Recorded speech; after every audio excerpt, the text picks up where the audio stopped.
একটি শব্দ যা দুনিয়ার ইতিহাসে সবচেয়ে ভয়ঙ্কর শব্দ হবে, একটি ধ্বনি যা আকাশ আর জমিনকে কাঁপিয়ে দেবে। কিয়ামতের শুরু হবে এক ভয়ঙ্কর সুর ফুঁক দেওয়ার মাধ্যমে। এটি হবে আল্লাহর আদেশে হজরত ইসরাফিল আলাইহিসসালামের সিংহা ফুঁক।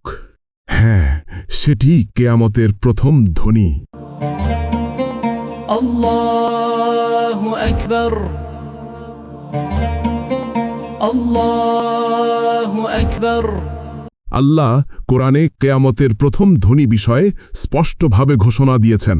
আল্লাহ বলেন, ওয়ায়াউমা ইউনফাকু ফিস-সূরি ফাফাজিআ মান ফিস-সামাওয়াতি ওয়া মান ফিল আরদি ইল্লা মান শাআল্লাহু ওয়া কুল্লুন আতাউহু দাখিরিন।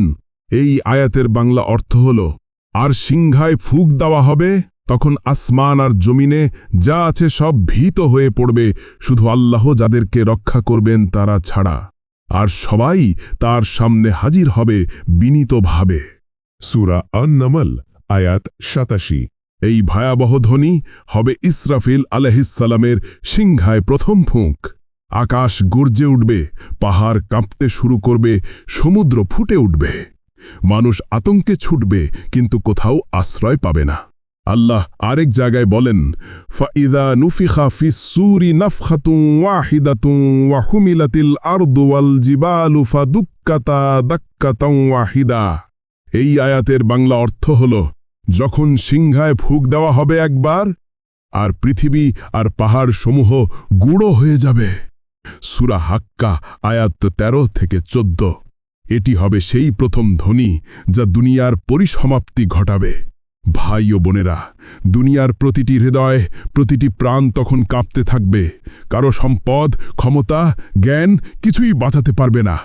শুধু ঈমান আর নেক আমলই তখন কাজে আসবে। রাসূল সাল্লাল্লাহু আলাইহি ওয়াসাল্লাম বলেছেন, সিংহায় প্রথমবার ফুঁক দিলে সবাই ভীত হয়ে যাবে, আর দ্বিতীয়বার ফুঁক দিলে সবাই কবর থেকে উঠে দাঁড়াবে। সাহিহ মুসলিম। কিয়ামতের সেই প্রথম ধ্বনি আমাদের জন্য সতর্কবার্তা। আজ যদি আমরা আল্লাহর দিকে ফিরে না আসি, তবে সেদিন আর কোনো সুযোগ থাকবে না। তাই আসুন এখনই আল্লাহর দিকে ফিরে যাই, তওবা করি এবং সেই ভয়াবহ দিনের জন্য প্রস্তুত হই। ফলো, লাইক, কমেন্ট করুন, যেন এমন আরও কন্টেন্ট আপনার কাছে পৌঁছে যায়। ইসলাম প্রচারে আপনার একটি শেয়ারই হতে পারে কারো হেদায়েতের দরজা।